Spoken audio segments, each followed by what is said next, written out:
Hello, everybody, and welcome back to more Plot Pill Podcast, Episode 7. I'm Dallan, this is Jordan, Hi. and we're continuing on with the format, and we're continuing to try and build up this channel, trying to get things running. We're going to be getting new mics soon, and then we're going to be getting a camera eventually.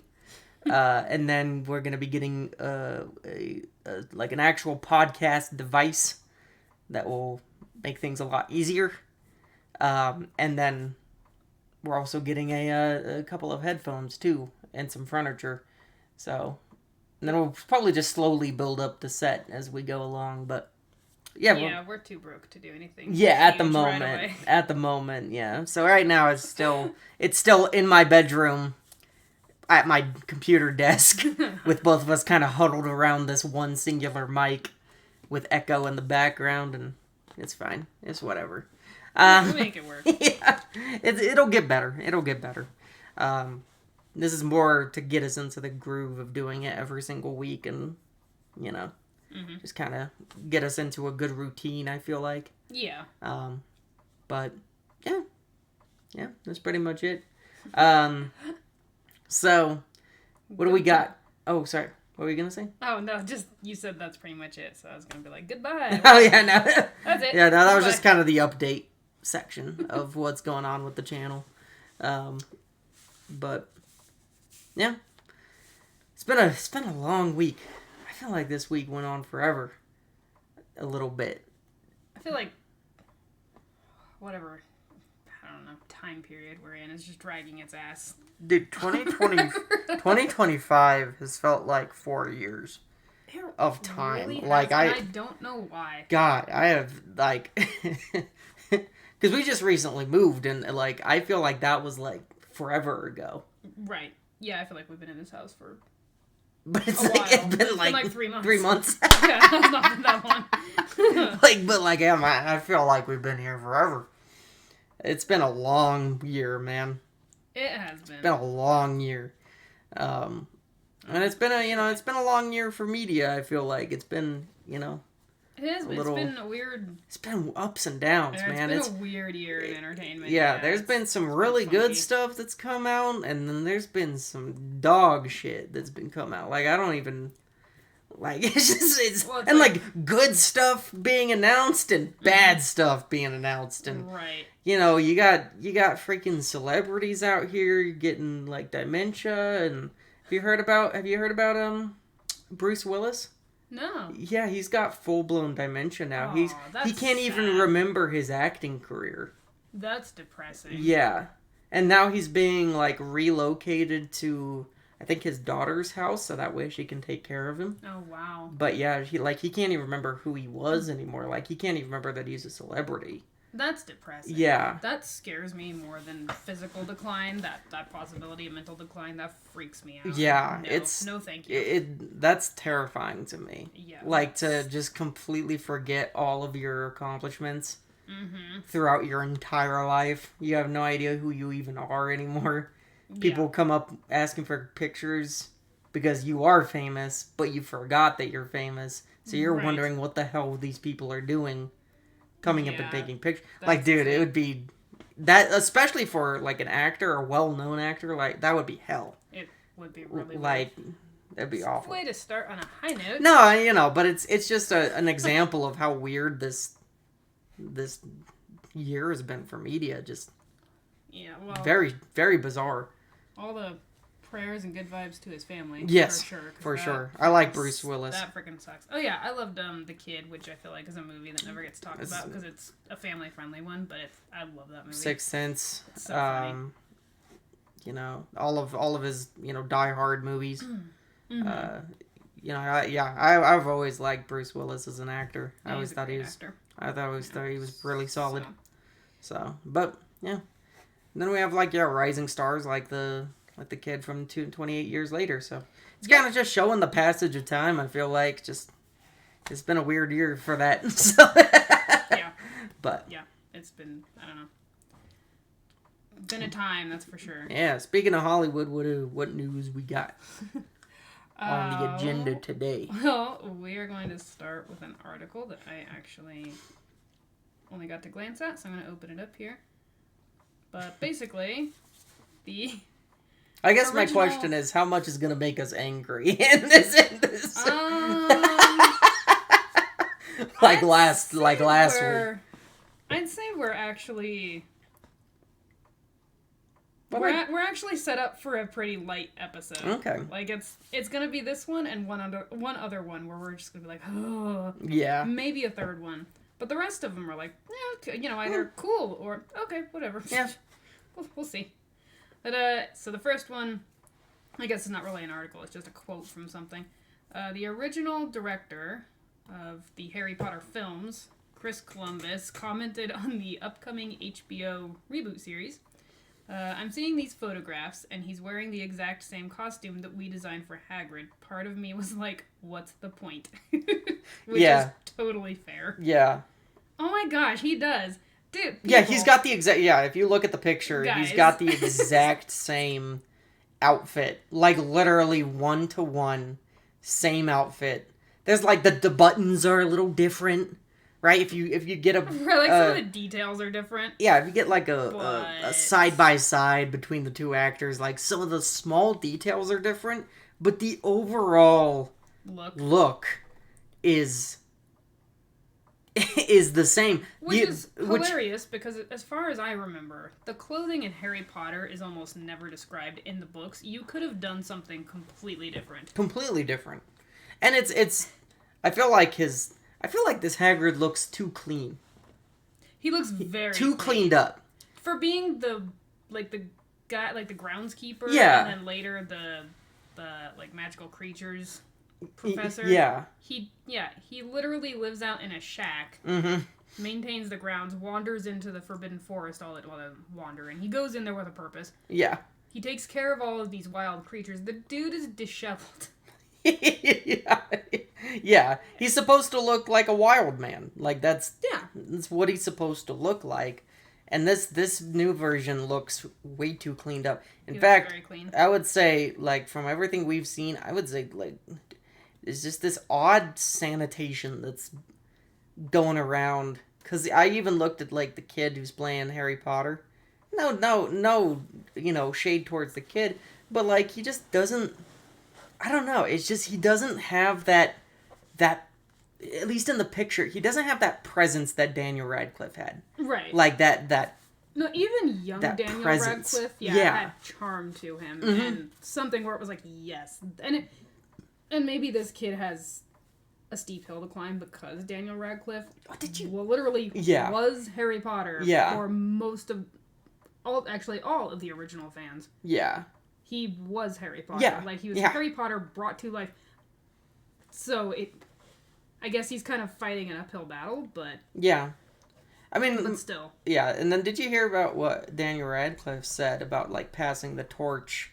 Mm-mm. He said, like, something along the lines of, like, oh, I don't need to be there to pass the torch. I feel like it's just, Like, because people were asking him, like, are you going to make a speech or whatever an appearance or whatever. An appearance at like whatever to pass the torch on to this new actor, and he kind of just said like I don't really feel like it's needed to pass the torch on. I feel like it's just they're gonna be doing their own thing and are they though? Whatever. Yeah, exactly. And I like they're going to be. Let me see if I can find the exact quote, but like please talk while I look for this. But yeah, like it was a very strange quote from him. Like I was like, what does that even mean? Right. About like passing the torch. Like it was such an odd just quote. No, like it was to say. Yeah. Well, yeah, it was just so weird. It was let me see. Yeah, well, he won't appear in the Harry Potter series. Daniel Radcliffe said. Mm-hmm. He said, I'm very excited to have that torch passed, but I don't think it needs me to physically pass it. Yeah, I don't know. I don't know what to. Which a lot of people, I think a lot of people are reading into it and being like, well, he doesn't want to be associated with Harry Potter anymore. He doesn't want to, he doesn't want to associate himself with that anymore because of like J.K. Rowling or whatever. Mm-hmm. Which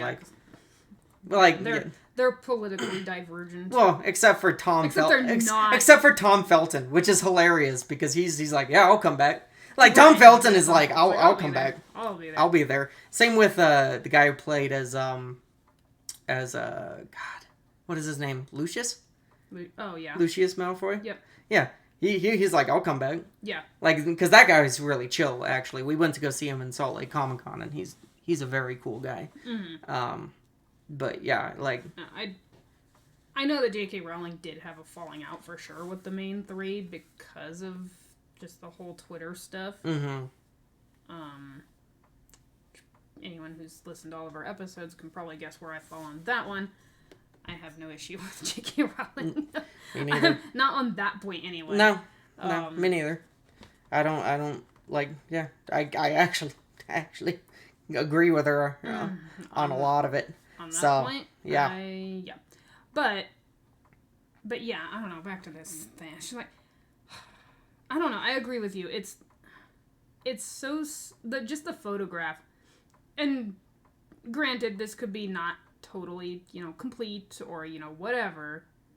But this photograph of Hagrid just looks so sterile. It looks sanitized. Yeah. There's this, and you can probably speak on this more than I can just because you notice camera stuff more than I do, but it is something that I've noticed where the personality has been zapped out of a lot of the camera work. There's like, and it's not, it's the composition, it's the angles, it's the flow from one shot into the next, but it's also just the physical, visual aesthetic of it.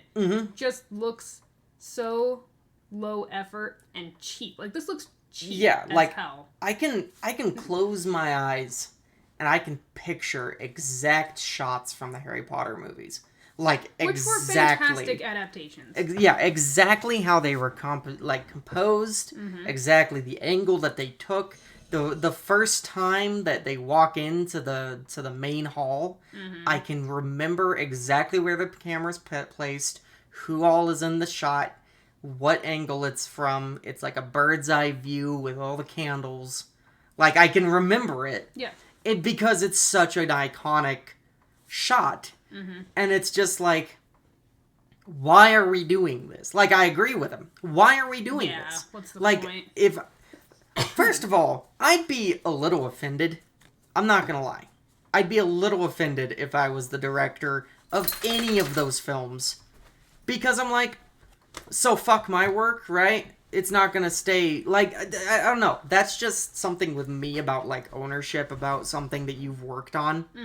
It's like if you wrote a book, right? And then that book, someone was like, I'm just gonna remake your book. What the fuck do you mean you're just gonna remake my book? Right. Yeah, no, I'm just gonna remake it, but in my vision. That doesn't work like that. Like, right. When you're adapting something, that's something different, I feel. But, like, when you suddenly take, like, oh, I'm gonna, fuck you, Peter Jackson, I'm gonna make a Lord of the Rings series that's completely fucking off the rails, and it's gonna replace and leave a sour taste in everyone else's mouth. But, like, it's also like the whole time I'm gonna be watching this Harry Potter show, if I'm ever even gonna watch it, right? I'm just gonna think, man, I could be watching the movies. Exactly. Why am I watching this? I could be watching the movies right now. No, that's how I feel about it too. Is like the movies were already so well done. The only thing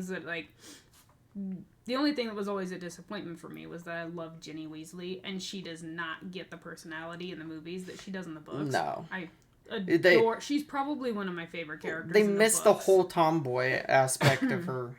Well, they just didn't. I don't think they were able to really incorporate it that well. Yeah. But I mean, she's a little badass. Yeah, she is. From the start, and she's just, no one's going to tell her no. So I love book Ginny Weasley, and that does not translate in the movies. Neither does the romance between Harry and Ginny. No, the chemistry definitely is not really there. I mean, it's it still works, but it's better in the books. That's a problem with just, having a book transformed into a movie, because with a movie you have very limited amount of time that you can work with characters and stuff, so you don't get a lot of the slow moments that are in the books where they're just kind of chilling out and talking to each other, right? Sort of moments. Which is really where their relationship is built up, is Yeah. in those slow moments. Yeah. So, but that's really the only gripe I had with them, honestly. Other than that, the movies were so well done. Mm-hmm. And those three kids especially, Daniel Radcliffe, Emma Watson, and Rupert something. I always forget his forget name. last I can't name. remember. I'm sorry. Rupert. Something or other. It's Ron. Yeah. But they were those characters, and freaking, oh my gosh, Alan Rickman as Snape was perfection. Yeah, yeah. And now you're just, not only are you like coming in like, hey, we're gonna replace this, but it looks like you're gonna replace it with low... Rupert Grint. It looks like you're gonna replace it with low rent, low effort, cheap crap. And that's the offensive part, I think.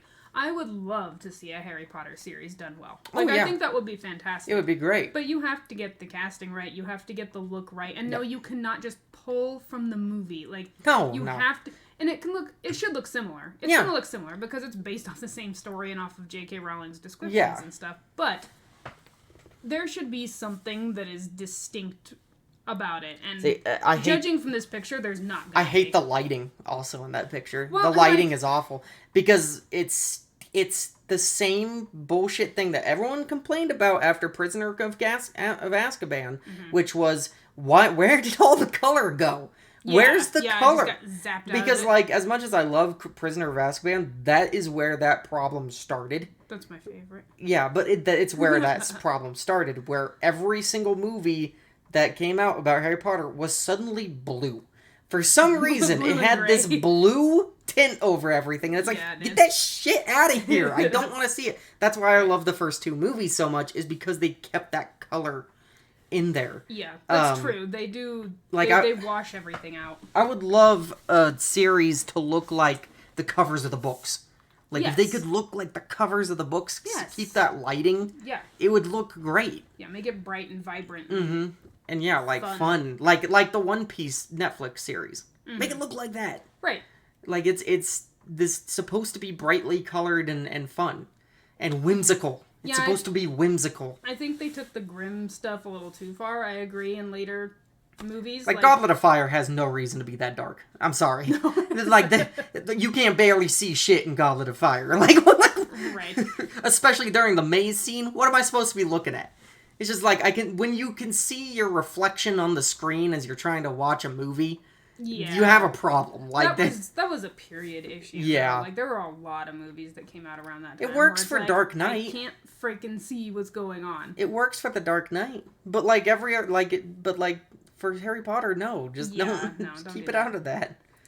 But, I'm really skeptical about this. I'm not looking forward to it. I don't think it's going to be any good. I'll give it a shot. Yeah. I could be wrong, but could surprise me. From what I've seen so far, and some of the casting problems. Some of the casting, freaking sucks. For Snape is awful. No, I'm not okay with that. No, sorry. It's not right. It's not. No, it's not correct. It's just not morally right, in my opinion. Like, it's just not right. Just for because you're absolutely no reason. If you have a problem with people doing it the other way, you should have a problem with that. Agreed. Yep, just you should. And end of the day. If you don't, you're a freaking hypocrite. Yep. And I don't need to give a shit what you think because you're a hypocrite. Yep. If you have a problem with it going the other way, you should have a problem with that. I have a problem with it in all contexts. Yep, same here. I don't like it. I'd rather have the characters look exactly as they're described. Yes. I would rather have them pick out actors that look like exactly they are described in the text. Yep. Which is sallow-skinned for Snape. Right. At least as close as you can get it. Yes. Which is why Alan Rickman was so perfect. He's super pale. His acting was perfect. He looked sickly. His look was perfect. Yeah. He was ideal. But but there's that, and there's just some comments that have been made by the director and the whatever, the people involved in it, and I'm just like, you all haven't gotten the y'all aren't. You're behind the culture shift curve here, Yeah, guys. yeah. So, and what's funny though is I don't think it's gonna do well. I don't think it's in well. I don't think it's don't gonna do well because they're gonna alienate fans like us. It's gonna be like Wheel of Time or Rings of Power. It's gonna get maybe 3 seasons, and then it's gonna get canceled. Yeah, well, just because.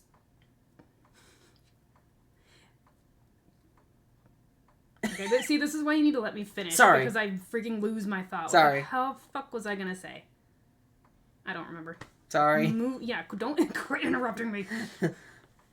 I don't remember what I was gonna say now. Doesn't matter. Okay, well, that's Harry Potter anyway. So, yeah, we'll see. Yeah, we'll see. There's another one in here like this that I feel like is just gonna be bad as well. Considering the director of it.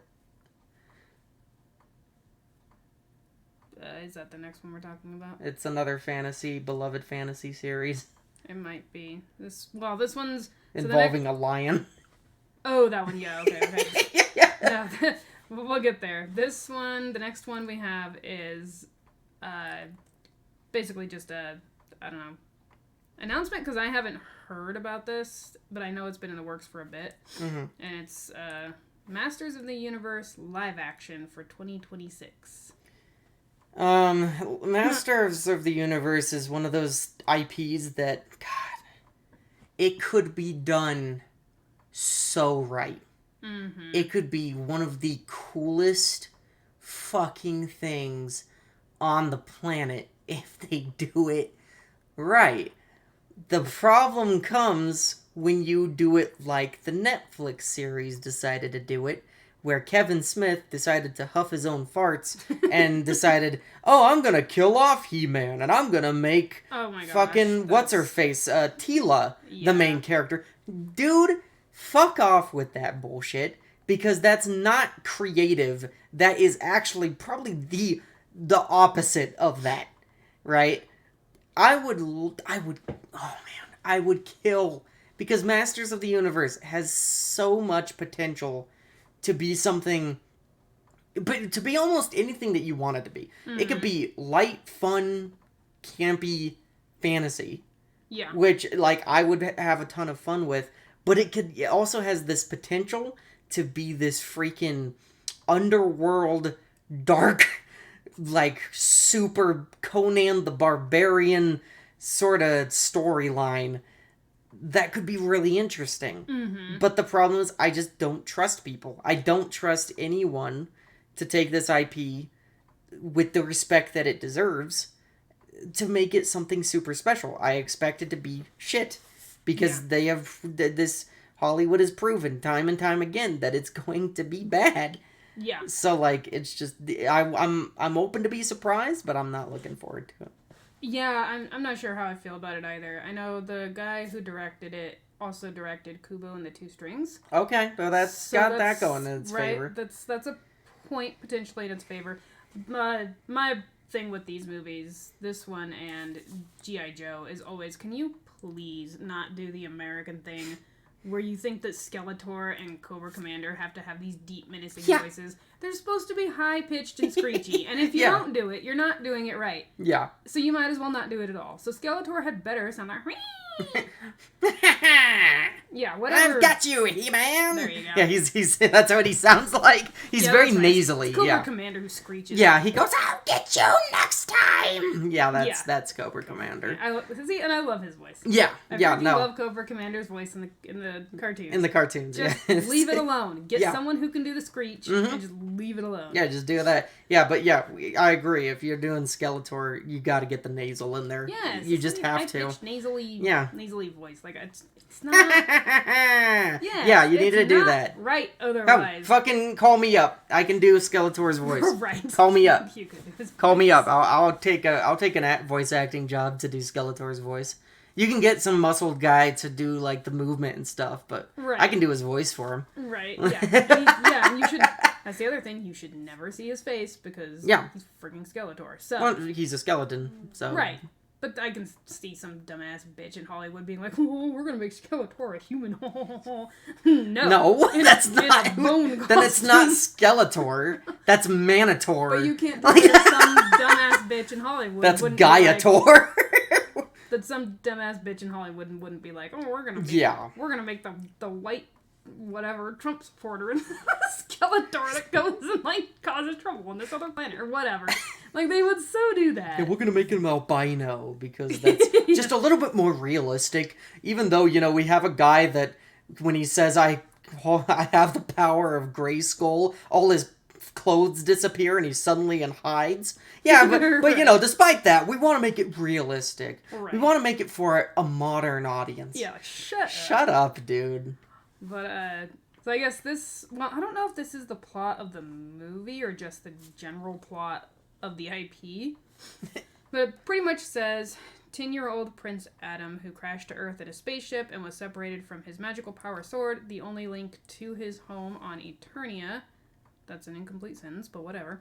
After tracking it down, almost 2 decades later, Prince Adam is whisked back across space to defend his home planet against the evil forces of Skeletor. Earth, bringing Earth into it. No. But to defeat... Well, give me a second, let me finish. But to defeat such a powerful villain, Prince Adam will first need to uncover the mysteries of his past and become He-Man, the most powerful man in the universe. See, I went, oh no, at Earth. Did you guys not learn fucking anything from the 80s movie? That was shit. Everybody hated that movie. Nobody liked that movie. You want to know why? Because it was set on Earth instead of Eternia. That's why nobody fucking likes that movie. Nobody fucking likes Masters of the Universe, the live action film from the 80s, because it was set on Earth.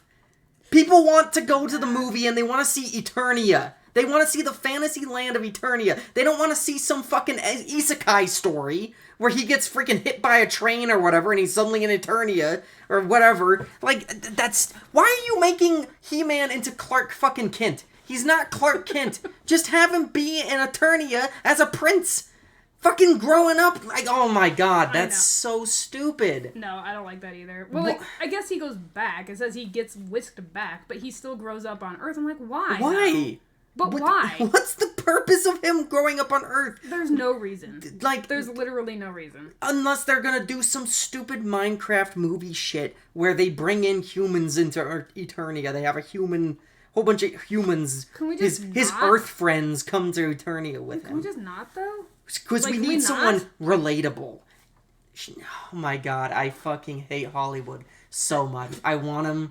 I want to go take the biggest shit on that fucking H so bad on the Hollywood sign. I want to take like I'm talking fucking 5 3-layer burritos from Taco Bell type of shit down each letter.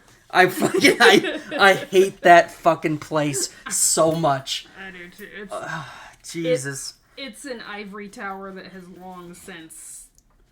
It just needs to fall. Like they got stuck in it so bad that they lost touch with everything and everyone, and now they just, pump out anyone who was even moderately fucking interested, oh yeah, I remember He-Man from my childhood. Yeah, I'll go watch that. As soon as you give them that, if we told Ryan, our brother, if we brought him in here and was like, hey, so this is what's coming out in 2026, here's the plot synopsis, he would have the exact same reaction as me. Well, Reddit agrees with you, so yeah. Right here, Spin Psychological 30 says, Jesus, that synopsis is ass. I hope that isn't really the idea they're going with. It will flop hard. Yeah, because no one will... as soon as you say that synopsis, all interest drops. Yeah. All interest drops. No one in this thread. The cinema really can't leave Earth alone. Yeah. This story, yikes, here we go again. Yeah. Well, on the bright side, I certainly won't be anxiously awaiting and looking forward to this for the next 2 years. Yeah, great. We're having another fucking Transformers movie when, people just wanted a goddamn movie set on Cybertron. Yeah. Yep,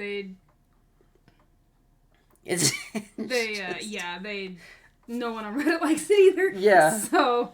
Because they're probably gonna have it be where he fucking falls in love with some girl in fucking Earth, and she's actually the main character, not him. Like Sam Witwicky sort of deal. I guarantee you that's what it's gonna be. If that is actually the synopsis, guarantee you that's what it's gonna be. I await being right in 2 years Well, from now. As with everything else, I guess we'll see. But yeah, fucking timestamp this shit. Because Masters of the Universe and He-Man could be a lot of fun if you do it right. Oh yeah, like I said, it has so much potential. Yeah. But unfortunately, Hollywood can't do anything right. It's like Thundercats. Like Thundercats, man. If Thundercats would be awesome. If they came out, love to see Thundercats. They did a great 2011 thing, and because Cartoon Network is retarded and thinks that toy sales matter for a fucking show, they canceled it. But it was so good. Yeah, Thundercats would be so good if you could get the fucking right people to do it. Mm-hmm. Just get the right people. Yep. That's all that matters. But people, for some reason, these 80s fucking IPs always get the wrong people. Always. Which is... Consistently. Makes no sense because the people making them probably... At least some of them had to have grown up on it. Yeah, you'd think. You would think that you'd want to do it right. But then they got into Hollywood and it fucking, like, poisoned their minds. It messes with your head, man, that place. It melts your brain. Yeah. For so many people. Yeah. But, so... Alright, well, we're gonna move right on into another... geez, why are we doing this? Hunger Games. Sunrise on the Reaping? Is that right? Or is it Sunrise of the Reaping? Let me double check that. No, Sunrise on the Reaping, whatever the hell that means, explores Pan Am 24 years before Katniss' saga, starting on the morning of the Reaping for the 50th Hunger Games, where a young Haymitch Abernathy participates. And we know he wins, so, like... Does anyone give a shit? Attention. I don't know. Does anyone give a shit? I don't know. Did anyone give a shit about the songbirds and snakes or whatever it was? Like, I don't remember too many people talking about that. Has Suzanne Clark? Is it Collins? Collins. Has Suzanne Collins done anything else besides Hunger Games? I don't think so. No? Actually. Is that like she's kind of a one-hit wonder that's her sort thing. of thing? Just No. like, I'm not going to do any other book series. I'm just going to do Hunger Games. I think she has, but I don't think that they've taken off. Like, man, I don't know. I feel like kind of doing... If you want to do fucking Hunger Games, how about you show us what happens after? You know, right. After the big rebellion happens. Yeah. That would be kind of interesting, trying to see all these districts kind of figuring out what the hell to do without the capital. Yeah. That'd be kind of interesting. Granted, it's not about the Hunger Games, but, like, you know, it's... Because the Hunger Games don't exist anymore. But, like, you know, you can make something about that. Yeah, I just think, like, it was done. It's done. It was done after the third book. Mm-hmm. You're done. You don't need anything else. If you're any good as a writer, you can move on and do something else now. Yeah. Like, yeah. You do not need to just keep milking this dying cow. Yeah. Like... It's not even, like, people like to think, I guess people like to act or say that Hunger Games was, like, this big phenomenon. And, it was, but it wasn't. Like, it was maybe a phenomenon for, like, 3 years. Mm-hmm. And then it kind of died out. And nobody ever really talked about it anymore. Yeah. Like, it was like, yeah, that was cool. That was a neat idea, even though the idea had been done before by Japan with Battle Royale. But it was a neat idea, right? Like, right, it was compelling. Yeah. It had its twilight moment, and then it was gone and it was done. And that's the kind of story that you wrote, too. Like, you didn't write something, I'm sorry, no offense meant, but you did not write something with the staying power of Harry Potter. You just didn't. Like, say what you will about Stephanie Meyer. Most people don't. Yeah, exactly. But say what you will about Stephanie Meyer, at least she went on to try and do other things. She went on to write the host, which was awful, but like she still went and tried to do it, right? Yeah, she took her shot. She took her shot to do something. Yeah, she made an attempt. After Twilight. Like, she didn't keep going back to, like, and it seems like she's perfectly content with just letting Twilight rest. Yeah, just be her thing. Just let it lie. The movies came out. You don't see Stephanie Meyer out here being like, we need a Twilight TV show. Right. Like, there's no one gunning for that. Like, no one's gunning for a Twilight TV show. Like, absolutely no one. The one thing she did was write the first book from Edward's perspective. So, like, yeah. you get that. But, like, that's, whatever. Yeah. Some people were super interested in that. So yeah. It's like, but yeah, no. She not out here like, we're just going to make prequel after, we're going to do Edward's origin story. And let's do Carlisle. Yeah, we're going to do Carlisle. Although, you know what? Carlisle could be kind of cool, though. It would be interesting. He's old enough that he could be, his origin story could be cool. Bro. If he went, like, totally diverged from Twilight and made it, like, dark. If Twilight has more fucking potential than your series, you have some issues. Twilight does have more. Twilight legitimately has more potential. Dude, I would fucking kill for where the Volturi were actually a threat. Right, a well-done Volturi movie, yes. Yeah, a well-done Volturi movie. See, where that could be Carlisle. It could be dark and gritty and it'd be interesting. Very, very romance light. Mm-hmm. And it could, like, it would be super fascinating to see where he came from. Be cool. You get some, you get some Jane Austen stuff in there, Right. You you get some, interview with a vampire-esque things. Right. Going on with, like, different time periods and stuff. It'd be interesting. Here. Carlisle Cullen was born in 1640 London. Bro, that is storytelling gold. If you have the Volturi and just him and, like, it could be you can fully totally explore gritty. The politics and, like, it could be a freaking political espionage, but set in Victorian London. Right. Like, it would be not so even interesting. Victorian. It's full on medieval. Not quite. It's Renaissance. Renaissance. It's right at the beginning. Because it's past the Black Plague. Because Black Plague was 1400s. Right, but like you could totally do a killer Carlisle origin story where it could even be 3 parts. Where the first one he's just in London. You don't even maybe you get whispers of the Volturi or whatever, and you get to see his transformation from human into vampire, and then oh crap, what the hell am I gonna do? And like you could do something totally cool with that. That's a freebie, Stephanie Meyer. Right, come on, no, Stephanie. get a ghostwriter maybe. Well, just get a partner. Get a partner who can get a rein partner. in your romance tendencies. Yes, because it's not that you can't have it. No. I just think it would be a cooler story if it was very light on the romance. Yes. And you did something really cool and gritty and dark. And then like you could explore the werewolves of Europe and I don't know. It'd be interesting. The old ones, old lycanthropes. And the freaking Not the weird lichens that we got in Twilight. I don't know what that was all about. But like the actual lycanthropes, the bipedal stuff. Yes, the underworld things. Yeah. You could, dude. You could do. You could do so much. I can't believe we're fanning over Twilight. Carlisle. Again, this is just an example. Who gives a fuck about Hunger Games? Or Haymitch. We know how his story ends. He wins. Woohoo. Oh, there goes all the tension out the window, and he wins in the most cowardly way. It's literally that's literally his entire arc. Yeah. Is that he wins in the most cowardly way because he hides. Yep, he just hides. He hides and he covers his head. Why would I want to watch that? Right.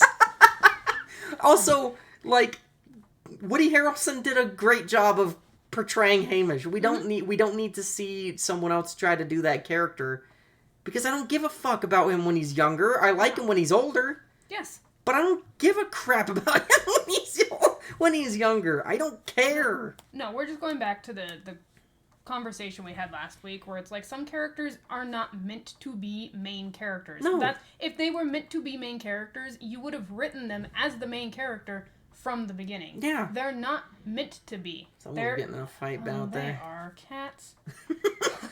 Our poor cats. I'm going to fix that tomorrow. I have a plan. Okay. We'll see how that goes. But yeah, no, so this is just this is just stupid. It's just dumb. What'd you say? Your eyes rolled? Yeah, no, when I saw that, like, I looked at the schedule today, and I fucking saw that on the schedule, and my eyes have, like, they almost went down to my throat, how much I fucking rolled them. Like, I was like, oh my god, what the hell is this? Another one? I could have sworn that fucking, I don't know, snowbirds and anacondas didn't do so well. Like, I thought that wasn't a success, but... I don't think it was. Like I said, I don't remember anyone talking about it and being like, oh yeah, that was really good. Maybe a couple people and that was it. Yeah. So, whatever. Yeah. But if you like Hunger Games, I mean, there's you a new movie. Yeah. There you go. I'd rather have the Carlisle gritty dark. Yeah. Like, it's just like... 1600s London. Hells yes. That'd be so much better. Yeah. I'd rather see Twilight come back. I'd rather see another Twilight movie with Carlisle. Than more Hunger Games. I'm done with that franchise. It's just so pointless. At least with Twilight, there's a bigger world to explore, and I don't know, there's just more potential there, like... And Carlisle was always my favorite, so it's like, come on, Stephanie, I'll write it for you. There you go. I will write it for you. Get Jordan. And I will send it to her, and be like, girl, get this shit made. Yeah. You can even put your name on it, I don't care. Just pay me as a ghostwriter and we're good. Pay me as a ghostwriter, just give me a percentage and then get it out there. Yep. I would take that before more freaking Hunger Games. Like, give me royalties, I'm good. You know, like, that's... Well, yeah, because, like, that's the thing, is Haymitch, you saw him, and you saw, basically, the ultimate culmination of his arc that probably will start in this movie, and where he ends up. Like, you see that. Whereas Carlisle, you know that dude went through some shit. Yeah. Before he became the person that he is in the movies. For sure. Where he's kind and, like, he's a healer. Yeah. But you know that there's a whole ass untapped backstory there that you never ever get into and never get to see. You get to see how he meets his wife and... Well, yeah, I don't even know if she's that old, though. So it would just be his origin story. But, like... maybe you could end it with that. I don't know. Like at the time skip or something. With a time skip you could. I was going to say, it depends on how old she is. But if you do, like, all the way through and then at the very end, it's, like, 300 years later or, whatever. Or, I don't know. What would that be? 500 years later. Whatever it is. Yeah. Like, in a coffee shop and he's, whatever. Yeah. I don't even know. But, like... And have him meet her. But,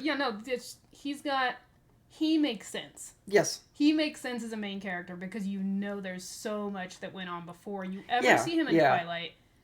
And you don't know any of it. Hey, Mitch, you know all of it, basically. Everything that matters, which is he wins. He lives. He gets out. Yeah. Woohoo. Yay. We're done. We just watched the movie. We can go home now. This is it's also just a really good example of what kind of stories are really good in a vacuum where it's just like... Or like, what stories are open for expansion and what kind of stories aren't. And Hunger Games is just one of those stories. It's one of those concepts. It's one of those worlds that's really good, right? But you can only do so much with it. Well, and once you run into that fucking wall, you have to stop.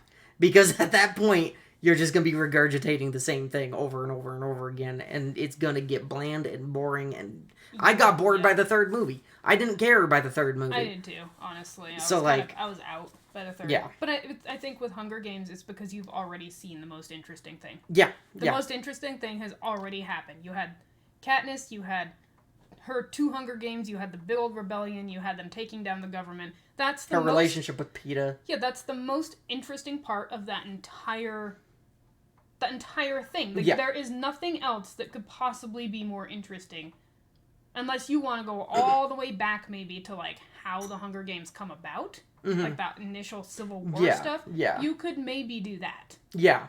And have it work. But that's it. Meanwhile, with Twilight, the Twilight Saga is literally the most uninteresting part of the entire thing. Yeah, it is. Like, the story of that is literally the most uninteresting time period of the vampires. Right, that's the most boring ass time in because Carlisle's no life. one's fighting, there's no wars, there's nothing going on. The Volturi are just butthurt because this group of fucking hobos decided to run away from them. They're like, what the fuck? Right, and bring a human in. Yeah, and bring a human in, and they're like, what the fuck? And so it just turns into this, like, political soap opera where they're like, well, I guess we gotta kill you, and then they're like, how about you don't? And we're like, Yeah, I guess you're right. We don't need to.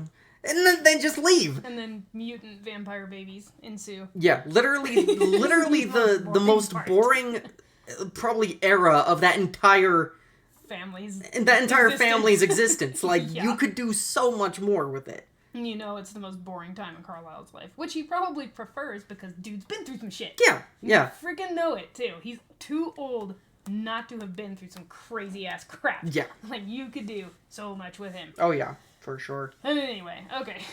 Moving on from this bizarre ass Twilight Fest here that we're on. We don't need more Hunger Games. Well, the next one is actually the one you were talking about. Yeah, I know what's so, next. God, this Hollywood section is a fucking gauntlet, dude, of my sanity. The next two aren't bad, though, okay. After this one. I think this is the last bad one. Then we're like, So, there is a movie in the works now for Chronicles of Narnia, Magician's Nephew. I love The Magician's Nephew. In fact, I would probably say it's the best Narnia book there is. I like The Silver Chair, but I think The Magician's Nephew is probably my favorite. Funnily enough, the ones that got turned into movies, in my opinion, are kind of the most uninteresting ones. But I mean, I except for Prince Caspian. I really like. I'll give Prince Caspian that. Prince Caspian's really good. Yeah, it is. The Last Battle sucks, and I don't know what fucking C.S. Lewis was thinking when he wrote that. I don't know. But the whole shit with Susan pisses me off. But anyway, like the I don't. Again, this is another example of I don't have fucking faith in you, and especially considering who's the fucking director of this movie, which is the same woman who made Barbie. I didn't know that. I don't have fucking faith in you. No. Especially with what she has said about this movie. I know that this was announced a while ago that she was going to be doing Chronicles of Narnia. And she said, it's a story about rock and roll. What?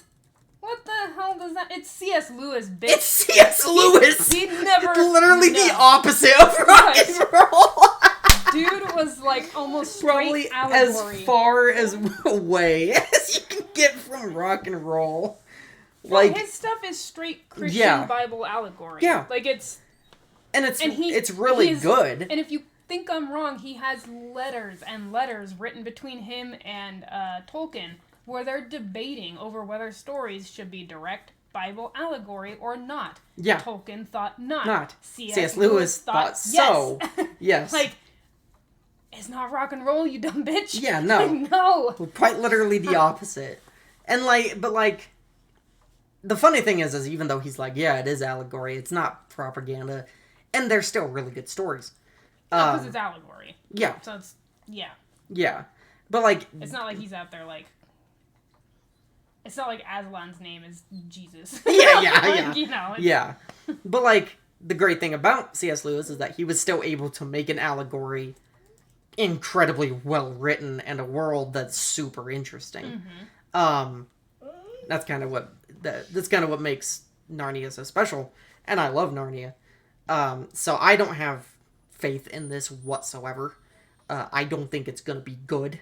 I don't think it's gonna be even mediocre. I think that this is gonna be a Rings of Power-esque fucking disaster of an adaptation. Wheel of Time level of adaptation. I do not think it's going to be good whatsoever. No, Up. Murphy, go lay down. Come on. Go lay down. Up. Go lay down. Up. Murphy, lay down. She's like, no, give me scoochies. Okay. Yeah, no, I'm the same, where it's like, Hollywood is at a point now where it has to earn my trust back, and some individual projects have done that, and some actors have done that. Tom Cruise? Yeah. I trust him. Oh, yeah. I trust him because he has explicitly... don't know, proven or whatever, displayed that he understands that you make movies for the fans. You don't do it for your ego. You don't do it for your circle jerk buddies. You do it for the people who watch the effing movies. Yeah. Which is why when we first went and watched, I can't remember which. Oh, it was Maverick. When we watched Maverick in the theater, and he had that little bit right before the film where he was like, "Thank you so much for coming. We made this for you. We hope you enjoy it." I was like, "Oh, thank God. Okay, this might be good." And it was excellent. And then literally I every love other Maverick. movie like copied that, which is really funny. Well, all of his movies, but like has Sonic done that 3 for. did it. Yeah. I think Oppenheimer also did it. I can't remember if Oppenheimer did it. I think they did. I don't think remember. they had Cillian Sonic did, Murphy though. out there. But Yeah. all three of those, though, also, they were good. They were well done. There was nothing in it that was crap. Yeah. And so it's like, it seems like there are certain people in Hollywood who understand where the entire industry started to really go wrong, and they wanted to clearly communicate to everybody that, hey, we're not going to do that to you. We're not going to preach at you. We're not going to try to shove a certain ideology down your throat. We're not gonna ruin your movie-going experience, basically, with our own ego-driven bullshit. Yeah. Which is what happens. This beach saying that this is rock and roll, already you're an ego-driven piece of shit, probably. Yeah. And you're gonna F this up in every possible way that you can conceive of. And I hope now at this point that it fails, and fails hard. Yeah. It's gonna flop. It's gonna be awful. Because you're just pissing off the fan base all the time. Yeah. All the people who would have gone and watched this are not gonna go watch it. Yeah, When who are you stupid crap. appealing to? I don't know who they think they're appealing to. That's one of my things. Like, who the hell are you talking to when you... Who? You ever seen like someone just commit suicide over and over and over again? No, you haven't, because it only happens once, right? But somehow these guys commit career suicide over and over and over and over and over and over and over again, and somehow they keep having jobs. Well, they don't realize that they're dead. Yeah, I don't understand that. Like it. Well, because the other dead people give them like give them jobs. Yeah, exactly. They're like one of those ghost bubbles in stories where everyone's a ghost but they don't realize it. Yeah. And so they just keep going and doing their thing. That's what Hollywood's turning into. Yeah. It's this big clump of just dead industry. Mm-hmm. And almost They're no one in lemmings. there realizes that they're dead. And they're just continuing to go through their motions because it's like, well, this is what we do. It's like, they're just lemmings jumping off the freaking cliff over and over, but somehow keep on surviving. Somehow. Like they're cockroaches jumping off of a cliff. It's it's ridiculous. It's like, dude, when can you just become broke and leave? Yeah. And start fucking going down to the soup kitchen? Like, can we get to that? Can we skip to that point where you don't have your money anymore? I would look forward to that day. I would love to skip ahead. Yeah. Okay. Let's move on to hopefully stuff that isn't going to piss us off so much. I don't know much about this next one. This was just something that caught my attention because it's, I said horror, but it's science fiction. But I think it's like horror sci-fi. I'm not sure though. But there is a movie called Flowervale Street that will be coming out next August, so 2026, that has Ewan McGregor and Anne Hathaway in it. It's released by Warner Bros. And all I can tell you about it at the moment is it follows a family who starts to notice unusual happenings in their neighborhood. So that's like the vaguest, most vague, the least informative there's something description you can come up with. There's something going on with horror movies, I've noticed. Mm-hmm. They seem to be doing pretty well. This is why I thought it was horror, because when you Google it, it does say horror. Horror. It's got little skulls. Yeah, Flowervale. It's set in the 80s. Okay. So that gives you a little bit more information. But there's something about horror movies. We're going to be going and watching Weapons this weekend. I haven't seen it yet. Neither is Jordan. Nope. But I've heard that it's fantastic. And you also had 28 Years Later, kind of, another horror movie that did really well. I also heard that Final Destination was really good. I also heard that Megan was really good. There seems to be a revolution happening with, especially horror movies, oddly, that seems to be like, we're kind of done. We're kind of done, messing around, and we kind of just want to create our art again, and we're gonna just do that now. Granted, I don't really think of a time where horror movies were really political. They've always kind of been the outlier in that. But it's cool to see. Yeah, it's cool to see, like, new ideas. I mean, horror movies, I feel like, or Nosferatu is another one. But, like, horror movies, I feel like, are the ones that just, they've always been the outlier. They've always been the ones that are kind of just out there, and they always make original stuff. So, as long as they can get their trailers under control, man. Like, Weapons did a really good job. Yeah. Of keeping, and so did 28 Years Later. Yes, they and did. so did Nosferatu. Yep. But man, if you're making a horror movie, make sure you're on that trailer maker's ass to not spoil the entire movie, because holy crap, Speak No Evil.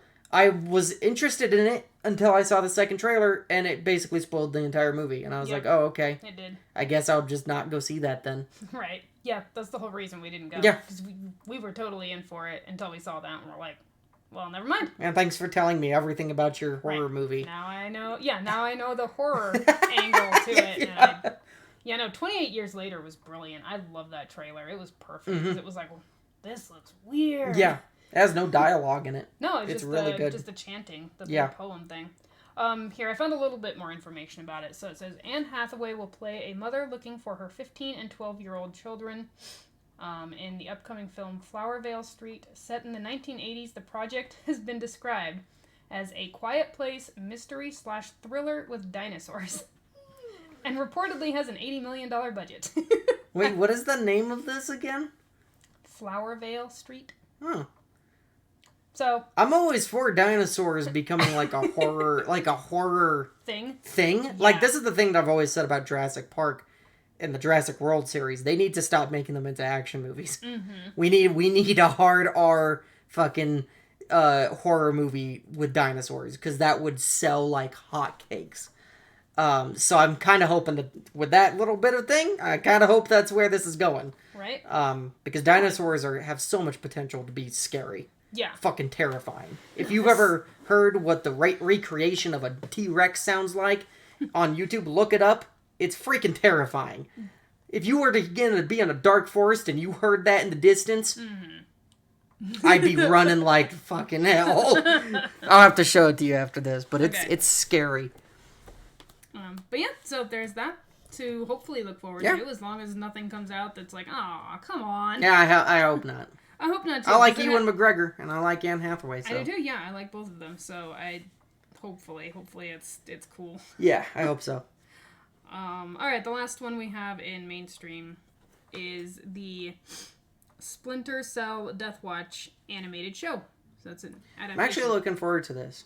I really hope it's not like Devil May Cry, though, where they screwed it up. Yeah, it's thankfully not by fucking Adi Shakir. I think that's his name. Thankfully, it's not by him. It seems like Ubisoft is doing this in-house. Good. Thank God. That is what they need to do. Now, granted, I've had my problems with Ubisoft and their games in the past, but it's cool to see Splinter Cell come back. We haven't had anything Splinter Cell in, like, fucking years. So it's really cool to see that franchise come back. And, I'm always a fan of Sam Fisher going out and snapping some necks. So I'm excited to see it. I'll be watching it. Yeah, no, I think the trailer just dropped, I don't know, a week ago. And it looks really good. It looks very Castlevania. What was the other thing you said it looked like? Castlevania also looks like Blue Eye Samurai, which, by the way, if you have not watched that show, go watch it. It is one of the best things on Netflix. I watched it while you guys were in North Carolina, and I was house sitting for our sister Oh, gotcha. when she had the apartment, and yeah, Mm-hmm. I watched the hell out of that. I watched it twice actually. Oh, wow. It's that good. It's Yeah, really well done. Actually have not seen that one. We'll have to watch it. We'll have to put it in a rotation or something. Yeah. Definitely not one to watch when our niece is around, but Yeah. it's really good. No, yeah, I've seen clips of it, but yeah, so no, that one's also something that I think looks really cool. Yeah. I hope they do a good job. And yeah, I think it's also coming out in 2026. All right, moving into indie/obscure stuff. Just a quick article here. And mostly because I wanted to get your take on this. Mm-hmm. So, influencers, and I don't know any of these guys. So Giguk, Gigguk. I know Giguk. Dallan Gu, who was involved in Ruby for a while as an animator, I think. Mm-hmm. And Otakuverse, spelled Otaku and then VS, it's like verses. Yeah. Are making their own anime series. Now, I have no idea what they're about. It looks like one is called Bon, is my best guess at the pronunciation of that. Soulmort. Yeah, Giguk. And Otachan Rabbit Season. Giguk actually lives in Japan. Like, I know that he actually lives there. So, like, and he's Japanese himself. Mm-hmm. So, like, I know that he's probably going to be... I have faith in him. I don't know anything about the other two. I used to watch Giguk's videos a long time ago. Mm-hmm. But he's pretty good. He's a huge One Piece fan, if I'm remembering correctly. I think he's a massive One Piece fan. Okay, so his might be interesting. Yeah. It's I guess he has a short film, I'm assuming that's how you pronounce that. The Boundaries of Adulthood. So that one is his. Dallan Gu has Soulmart, and Otakuverse has Otachan Rabbit Season. Again, I don't know anything about them. Yeah, Giguk does like summer anime 2025 in a nutshell. He does a whole bunch of different, like, he literally only watches anime. Like, he's like that is his only entertainment like that he ever watches. Well, see, and this is where I try not to do the thing where it's like I'm not gonna jump on people for like cultural appropriation type stuff. I think that culture is meant to be shared. I think that it's meant to be, not hoarded. However, I do have an issue with non-Japanese people saying that they're making anime just because it is so uniquely Japanese, or at least Eastern Asia. Yeah. And I don't know what it is about it, except that I just feel like if we start to call stuff anime that is not in fact anime, we're gonna ruin it. Oh, yeah. Yeah. Because we over here in the West are a bunch of self-hating lunatics, and we're really good at ruining good things. Mm-hmm. And I think part of Japanese anime and why it works so well is because it has just been in the hands of the Japanese since its inception. And so so if Giguk is Japanese and lives in Japan, power to him. The other two I don't know anything about. Apparently he just premiered his anime in a theater in Japan. Oh, nice. So, well, hopefully it went well for him. It looks like it. Look at it. He's got a whole bunch of people there with him. So, share it with the rest of the world on the 20th of September. Okay, so that's when his will be out. I guess it's just a short film for now, but yeah, there he is. But yeah, so the other two might be Japanese too. I don't know anything about those two. I've just started to notice this trend here in the West where we're calling stuff anime that is not anime. It's we need to not do that. Yeah, it's like calling that Splinter Cell thing an anime. It's not. It's not an anime. It's Western animation, and there's nothing wrong with Western animation. Well, if you do it right. Yeah. But that's just one of my weird areas where I'm like, but it's not anime. Yeah. If you're not like Japanese or Korean, it's not anime. It's not anime. You can rip off the style. You can pull in the tropes. You can do whatever you want, but it's not actually anime. And I No. just feel like that's one thing that we just need to keep Japanese. Yeah. Yeah. and Korean on a larger, like South Korean on I think they're really the only two, that do like Yeah. anime stuff. That's anime. Mostly Japanese, because I think that's where I started. But the South Koreans are pretty good. Yeah, so I was just kind of wondering what your take was on that concept. No, I completely agree. I know a lot of people have said that Blue Eye Samurai is an anime. It's not. Mm-hmm. It's written by Japanese people. Mm-hmm. Japanese immigrants. Let me make that clear. Japanese immigrants to Canada. That is okay. So like they come from Japan, but they live in Canada. Mm-hmm. It is a Canadian show. Yeah, it is Canadian. It's not an anime. It might be made by Japanese writers, but the animation crew and one of the other writers is Canadian. So no, it's not. It's not. So yeah, I feel like you just need to call it an animation. It's an animation. It's animation. Yeah. It's an animation. It's an animated especially show. Since I don't think Blue Eye Samurai even has a Japanese dub. I think it's all English. So like so it's for sure not. If it's Western made, it's not anime. Cool. Yeah, no. Don't try to. Don't. We do animation very well here in the West. We don't need to try to. We can. Yeah. We do not need to try to rip things from Japan. No. You know why everyone loves Japanese anime? Because it's Japanese. Yeah.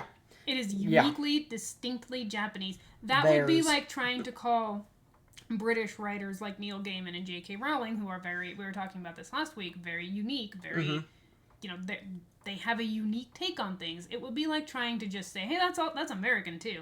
No, it's not. Yeah, no, it's not. And we shouldn't try to make it American. We do our own thing here. Let the Japanese do theirs, and don't try to blur those lines. I don't like what I'm starting to see in culture with that, because as anime gets bigger, more and more stupid people are like, oh, this is anime too. And it's like, no, it's not. Yeah. It is a Western animation. It's two completely different things. Please don't blur those lines. Yeah. I like Japanese anime because it's Japanese, and I do not want our grubby little Western fingers all over it. Yeah, no. I want it to stay Japanese. Yep. And so do the Japanese people. Yes, they want to keep it Thank God. Japanese too. At least Toei Animation does. Yeah, so. I'm hoping most of the Japanese in the industry agrees with them. Yeah. Like, no. Yeah. This is ours. You guys do plenty of things. You don't need to have this too, you greedy little bitches. So anyway, but again, nothing necessarily with those specific creators, because I don't know anything about them, but that popped into my head when I was looking at that article. All right, the next one in indie is a pilot that's, I think it's been out for a couple of years, but yeah, it looked like since it's right, but since it's indie, and since that stuff doesn't get fast traction usually, figured we could bring it up and talk about it because you hadn't seen it yet. No, I've never even heard of it. And it's an animatic pilot on YouTube called "Pretty Pretty Please, I Don't Want to Be a Magical Girl," which, as far as I can tell, is still being worked on. Yeah, I believe so. I liked it. I liked the concept of it. The animation, I'm not a big fan of. No, I've kind of grown out of that Cal Art style. It was definitely Cal Art. Yeah. And it's bean mouth universe. Bean mouth stick, like noodle legs and arms, sort of look. Mm-hmm. Not the biggest fan of that. No, the look of it, me neither. But the story. I like the story. I like the story. I like the concept. I like the characters. I thought the voice acting was really well done. I like I like that it's not necessarily kid friendly, even though it appears that way. Right. So that threw me for a loop. When I watched the pilot. But yeah, no, and it has a lot of really good voice actors in it that have been in everything. Mm-hmm. Especially the guy who plays as Lunar Boy or whatever his name is. Lunar Man, whatever. He's been in everything. He's been I looked at his IMDb page before we hit record. Yeah, he's been in everything. So, I mean, it has the potential to be something really cool, and fun. And I feel like my problems with the animation is because it's in animatic form. That one small little section towards the end where it is actually full animated looked pretty good, actually. Like, the movement looked really good. It kind of took me out of the CalArt style, and I was like, okay, this is actually flowing really nicely. So if they can manage to, get everything looking like that, it'll be pretty good, I feel like. Yeah. Nope. I thought it was cool. Yeah, it's cute. If you like indie stuff, go take a look. Maybe see if they still have a Kickstarter or something where you can support them, whatever. Yeah. Because, it looks really cute. Yeah. Oh, there's also some news, real quick, about Talon. They are doing I think a Kickstarter for a plushie Nice. for the Spinosaurus character. Okay. Mentor character.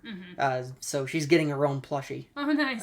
So I might be donating, maybe, just to get one. If you do, you'll have to put it up on our channel. Yes, for sure. Alright, so the next, or I guess the last one I think that we have in this section, is another glitch series that the pilot should be coming out later this year, I believe was the news on it. But it's from Glitch, and it is Knights of Guinevere, which is an indie animated sci-fi psychological thriller and Glitch's first 2D animated show. Yeah, I'm looking forward to this. I like Glitch a lot, besides Murder Drones.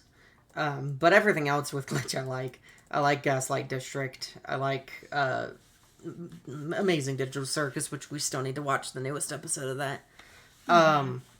I like both of those a lot. So I like Glitch's style. They're kind of like the Leica of the internet to me, where they kind of just give anyone a shot. And if your pilot does well, they'll full on greenlight you for a season, and you just do your stuff, and they'll give you the resources that you need to finish it and to be done with it, which is really cool. It's such a cool thing that Glitch Productions does, because they do give these creators, like, not everyone can be as lucky as Vivian Madrano, right, and manage to get a deal with Amazon. So it's really cool that Glitch Productions are like, we'll help you out. We'll help you get your stuff off the ground, and, we'll help you produce it, and we'll give you the resources needed to do so. So it's just, I really like Glitch, and I'm looking forward to it. I'm also liking that it's, a Bedivere, so it means it's Arthurian. Yep. So that should be interesting. Yep. I saw a little bit of the character designs, and they look interesting. It's definitely a different look. It is, yeah. And I guess there's a teaser out, which we did not watch, but, if you're interested. Yeah, we'll have to watch it sometime. Yeah, we need to watch it. So, yes, I guess we'll just move on to our One Piece episode review for the week. Yep. Quick recap as we remember it. Obviously, spoilers. This is always going to be spoilers, because we're 1,000-some episodes in, and you really can't talk about anything that's happening right now without going into spoilers. Yeah. So besides being like, I liked it. Right. So if you haven't watched it, go watch it. Don't complain about the length, because I've watched it twice. Twice and a partial of a third. Yep. Dallan's watched it 3 times and a partial of a fourth. So don't bitch. Yeah, we have full-time jobs. So yes, I have full-time jobs. And I don't want to hear I don't have time for that. Yes, you do. You do. You do. You're lying to yourself if you say that you don't have time for that. You make time for the things that matter. Oh, but you'll watch that same movie over and over again, right? Yeah, okay. Or you'll doom scroll on Twitter for 2 hours. Yeah. Guess what? Or You can watch... Dick Doc. or TikTok. Oh, please make something called Dick Doc. Dick now Doc. someone. Pretty sure that's just going to be porn, TikTok porn. Probably. I'm pretty sure it's That's Dick Doc. That's the next OnlyFans. Oh, the OnlyFans for men, Dick Doc. Hell Dick yeah. Doc. Let's go, boys. Get out there and make the moolah. Stick your toes in the whipped cream. God. Be sticking more of our toes in the whipped cream. Anyway, One Piece. So yeah, I'd say recap it. Yeah, we started out the episode with Dory and Bragi where we left it off. They're taking out the marine ships. I feel bad for these Marines, man. They just I do too. I mean, well, a little, kind of, not really. I know. Yeah, we had a discussion. You're like, well, this is what you get. And I'm like, well, they were probably conscripted. Like some of them. Well, some of them probably were like Kobe and joined the Marines, thinking like, yeah, this is heroes. Like, I want to be a hero. I want to be Right. someone who helps people. I want to be someone who helps the little person. And I'm very fascinated to see Kobe more. I really hope we get to see Kobe more because just with how things are going with the government right now, I feel like he's got a lot of interesting perspectives right now about that. But yeah, no, it starts out with Dory and Bragi. They're kind of just whooping ass. And then I think we cut over to Usopp and Nami and they see them. And Usopp starts crying because it's his friends. Yep, buddies. It's his idols, really. That he hasn't seen in forever. Like Dory and Bragi are kind of the Mihawk to Usopp. Like they're the things that he wants to become. They're the goal that he sets for himself. And like we said in earlier episodes, Usopp's my favorite character, so instantly I was glued to the screen when he was talking about that, and I really hope that gets explored more in Elbaf. Oh, well, Usopp hasn't had an arc in forever. Yeah. He's gonna get one in Elbaf. I'm looking forward to it a lot. Zoro's also overdue for one, so I'm hoping he gets one soon. Yeah. And then, I think... You see Zoro and Yes. Lucci. They're fighting. Oh yeah, and then Brooke and Lilith are calling Nami and Usopp about sliding down an ice stream with the Sunny. Yeah, and Brooke's just like, we're gonna pass by you in a few minutes here because we can't stop. Yeah. Don't know what to do about it. Yeah, Zora and Lucci are fighting each other. And then we cut back to Bonnie seeing Luffy and telling Luffy, like, hey, get us off this island. We need you to get us off here. So Luffy turns around and fucking punches Saturn right in the face. Yep. Which was so satisfying, even though I don't think it hurt nearly as much as it needed to. No, Saturn's way too tough for that. Yeah. I feel like. But then we got some other really good highlights, like Sanji defending Bonnie from Kizaru, which was really, really cool. Okay, pause there, though, for that killer Kizaru moment, though, where he was going to blast them. He was going to blast Bonnie and Vegapunk, and right before his shot went off, he closes his eyes. Yeah, he closes his eyes. Like, Kizaru, come on. Borsalino, man, my boy, come on. Come on. God, yeah, I love this whole part with Borsalino. You can just tell that the man is just fighting within himself. It's a total duty versus heart type deal. Mm-hmm. Where does your loyalties lie? Sort of thing, and it's done really well. It is. No, I'm actually really enjoying. Brings a whole new layer to the character. Oh, it does. And yeah. it's so much. It's really well done.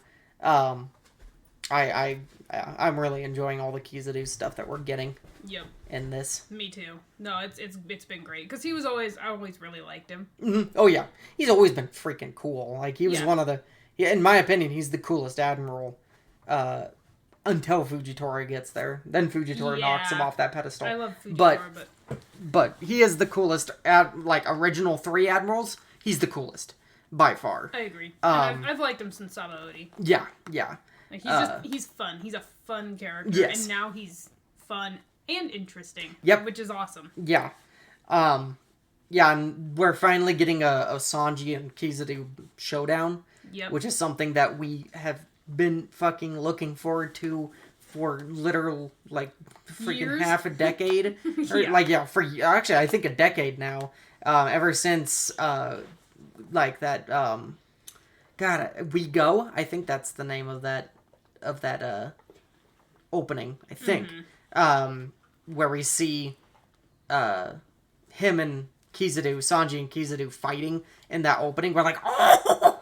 I want to see that more of that, and so like we're getting that finally.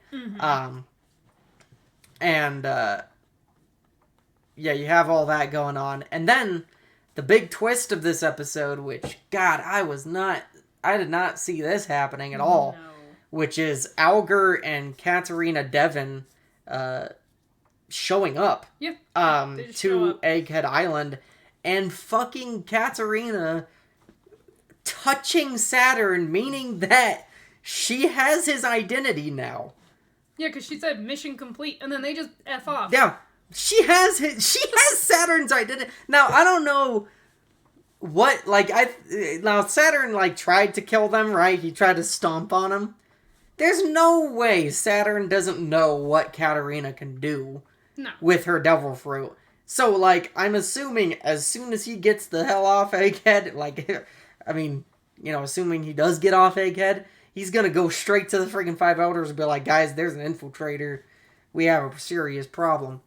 Right. But, like, that's gonna fucking... If Saturn doesn't manage to get there in time, and Katarina Devon does manage to infiltrate the Five Elder Stars, holy shit. Yeah. That's not good.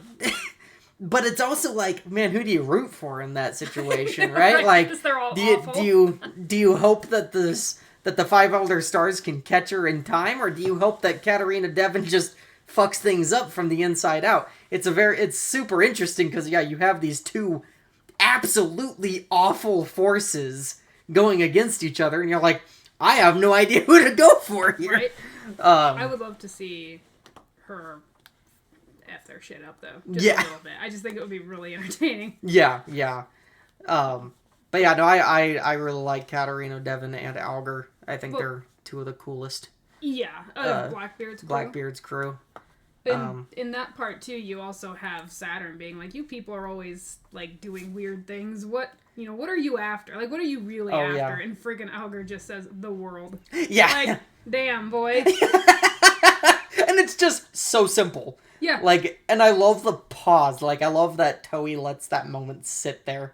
Yeah, because he just stares at Saturn, like, not bothered at all. Yeah. Not he's just sitting there. Yeah. Yeah, he's sitting on a boulder, and he's just looking at the ground, and he's like, the world. Yeah, he just gives him this deadpan answer, the world. Matter of fact, deadpan answer, and then they F off. Yep. They warp away. And those two are gone. It's like, what? What is happening? If anyone ever asks me, like, what's one of my favorite aspects of One Piece, I have to say it's Blackbeard's crew.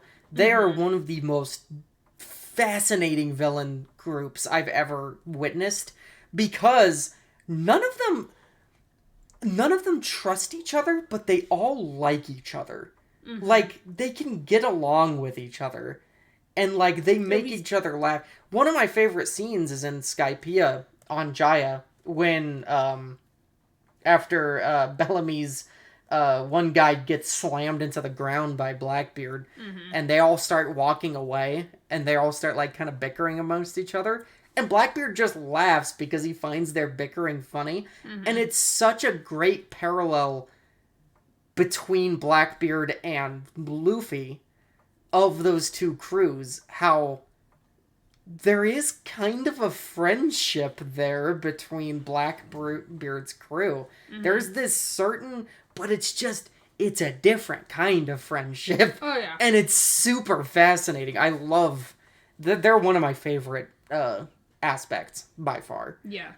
So whenever they show up, I am always excited to see them. I'm very interested to see what the hell that's all about. Yep. No, I think Oda has just gotten better over the years, too, at the setup. He's a friggin' grandmaster at setting things up now. And then the payoff is... I can't think of a payoff that's ever been disappointing. No. So I am psyched for whatever is going on right now. Yeah. I can't wait to find out. And I can't wait to see how it plays out. There was also another mention of Blackbeard's bloodline, which is another interesting thing. Makes me think that he's... Rox's kid. That's my guess. He's a Zebek. Yep. So meaning that his name is Zebek D. Teach instead of Marshall D. Teach. Marshall was probably did the Ace thing and kept his mother's name. Yep. His mother's surname. So that's gonna be interesting. I really am super excited to see Blackbeard backstory. To see what the hell made him the way he is. Yes. Because it could be like a complete parallel of Ace. Like, where he kind of resented his father and he's like, well, fuck you. Or maybe he actually really admired his father. Like, almost an Usopp level admiration. And to the point where it's kind of misguided. And, Right. but like, like, that's his dad. Maybe Rox was even part of his life. For a We bit. don't, like, for a bit. Maybe there was actually, like, love and affection there from fucking Rox. Like, like Yeah, you who don't know. knows? You don't know. So I'm interested to see where that goes. I'm very interested to see where that goes. It's gonna be very interesting. Yep. Yep. No, I'm excited for the wrap up of Egghead. See Me how too. that plays out, and then move on to Elbaf, which we know the manga people already know, but we do not read the manga, so we should read the manga. I'm planning I on have reading it. so much shit going on, but I guess that's the excuse people use for not watching it too, which we were just giving everyone shit for. So Yeah. we should read the manga. I agree. I might start where we're at though. Move forward, and then I'll go back and read from the beginning. Yeah. That might be what I end up doing. Except, God, I love seeing it in the anime though. Yeah. So Yeah. it's like I don't know. I don't know which way to go with it. Okay, so that was our One Piece review. It is excellent as always. Go Yes. watch it. Go watch If it. y'all haven't even started it yet, start it. Yep. It's a great show. It's an amazing show. Yeah. Alright, so that takes us into our deep dive topic, which will be the last thing we talk about today. Yeah, it's gonna be kind of a quick one. It will be a quick one, because it's just a... it's a question that people have probably been talking about for a bit, which is just the future of movie theaters. Clearly, they can't stay the same. They need to change and adapt to this new landscape where fewer people go because fewer people can afford to go. But then you also have streaming services competing with theaters for attention. You have movies hitting the streaming services within a month Yeah. of coming out. So it's Yeah. like, why would I go to... And don't get me wrong, I love going to the theater, so I still will go. But a lot of people are like, why would I go? Yeah. Why would I go when I can just wait for a month and watch it? And you also don't have like I don't know how to explain it, but you want to be the first one in the theater type of like culture, like that kind of bonded us as a movie going society for a while. Yeah. Yeah. And it doesn't now because people just don't care anymore if they're the first ones to see something. Yeah. So it's, I don't know, the whole vibe around movie theaters has totally shifted, and I think there's an opportunity somewhere in there for theaters to really adapt, and whoever does it first is going to be really, really successful. Yeah. I just don't know what that's going to look like. Yeah. I mean, yeah, like, it's just changing with the times, right? And I feel like movie theaters need to kind of change up the game a little bit. Yes. And here's the way that you can do that. I think people still really like the community, right, of going to a movie theater and being around with other people, being with fan reactions. There's a reason why stuff gets shown on panels at Comic-Con, right? It's for that fan reaction. Yeah. So, here's my suggestion for what movie theaters could do that could maybe fix this problem. Do K-pop Demon Hunters again, but do it in the same way. So, what I mean by that is bring more movies back. Like, do the big events, like, I heard that they're bringing back the Twilight Saga, right? For a whole marathon. They're gonna do a whole marathon of all the movies, back to back, in the movie theater, so you can watch all of them, and, do it all over again. Mm-hmm. That's a great idea. You need to do those more often, in my opinion. Mm-hmm. Re-release the Lord of the Rings extended editions in theaters. Yes, I would watch that. My butt exactly. would be in that seat. Exactly. And like do the Star Wars trilogy, the unedited Star Wars trilogy, or do the whole Harry Potter saga in theaters. My butt would also be in that seat. And don't do them for just like one night. Do them for like a full on like month. Like do them where we have this for a full on month, and we just have this whole cinema, and it's just going to be dedicated to that. Mm-hmm. Right? This whole cinema room is going to be dedicated to that. And just do it that way. I think that would bring in more people. And you can bring in, like, more streaming services, stuff like that. For example, like K-pop Demon Hunters. If there's something that really picks up traction on a streaming service, show it in the theater. And you'll get plenty of people coming. Like, K-pop Demon Hunters sold out. Oops, sorry. Completely. Like, they sold out for their stuff. Yeah. For their sing-along in movie theaters. They sold out. So, like, if you just did that, like, for example, like, I'm trying to think of, like, what's a good streaming example. Like, I don't know, if the season finale or series finale of Stranger Things is really good and everybody really loves it, re-release it on theaters. Yep. Or do a whole, like, we're gonna do every single episode of season 1 on the big screen. Come get your tickets. Yep. That's how you do it, because people will come and watch it because they're gonna be that much big fans of it, and they're gonna love it. Yep. Or do what Demon Hunters is doing, where you get a Demon Slayer. Demon Slayer, yeah. Damn you, K-pop. Demon Slayer. Do what Demon Slayer is doing, where you release a show, you get a good fan base, and then you finish it in movie form, and those get released in theaters. Do you think One Piece is gonna do that? That'd be where it's the Raftel arc is cool. Is set up in movies. I would go watch that. Yeah. I kind of hope in so. theatrical releases. I kind of hope so too. I think Toei would. Awesome. I think it would be a smart move for Toei to do that. I think so. I think that'd be freaking sweet if they did it like that. Yeah. I kind of hope they do. I mean, it's because man, that would, because I'm telling you, when One Piece finishes, you'll have so it's many gonna people. It's gonna be the biggest worldwide phenomenon ever. We all might be in our 60s and 70s. Yeah. I mean, like, no, we can't. I mean, Oda's gonna be like in his like 120s. I don't feel like he. Yeah. That wouldn't work. But long live. We're in the final saga. We stay alive. Yeah, we're in the final saga of One Piece, so it's coming. No, I would love it if they did. It's coming in our lifetimes for sure. Only sucky downside of that would be waiting.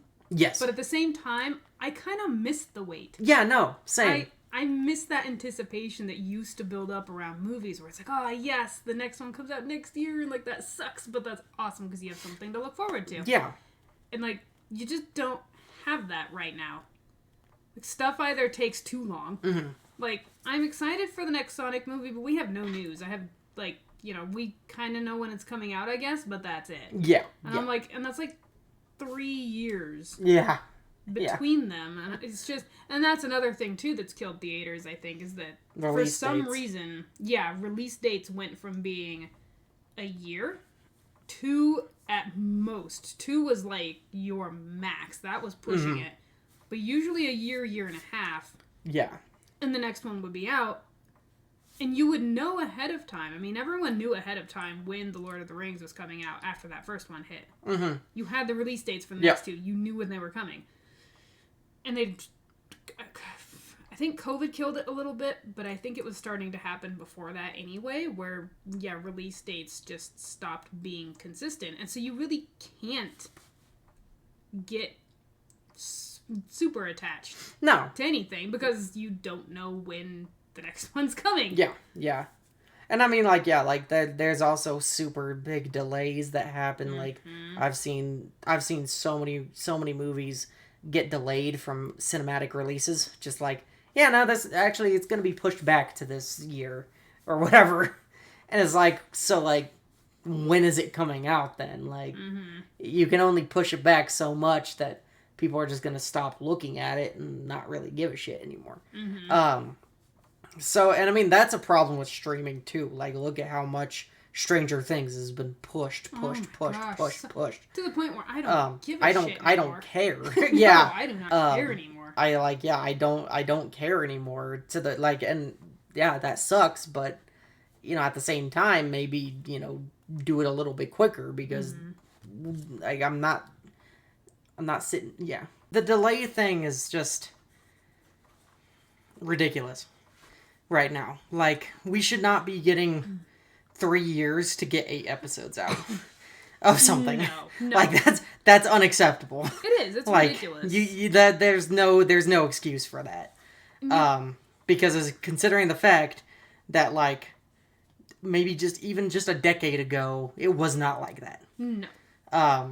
Like, Person of Interest had a season every year. Yep. 25 episodes. like Right. Every show had a season every year, as long as it didn't get canceled. Anime still has a season every year. Yeah. 25 episodes. Like, at least. Yeah. Like, unless you're One Piece, in which case you are ongoing. Ongoing. Consistently. Yeah. You have filler every now and then. And breaks, yeah. Yeah, to let Oda breathe, probably. Mm-hmm. And the actors breathe. But other than that, your ass is hauling. Yeah.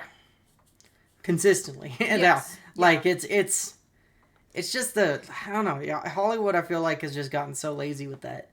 And they really have. I miss the longer TV seasons, too. I hate this 8-episode bullshit. I fucking hate it so much. We've started it. Yeah. It's, I don't know, it's like the most that we can do is 13. No. Right. No. No.